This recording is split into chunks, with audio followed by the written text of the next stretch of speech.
কি হয়েছে বাবা? তোমরা এরকম আমার বাড়িতে এসে চেঁচামেচি করছো কেন বাবা?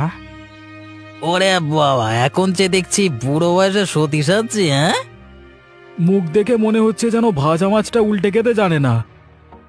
বলছি যে আপনি মাছ খাওয়ার জন্য যে টাকা নিয়ে এসেছিলেন সেই টাকাটা ফেরত দিতে হবে না? আয় সর্বনাশ, তুমি কি না মাছ খাওয়ার জন্য টাকা এনেছিলে?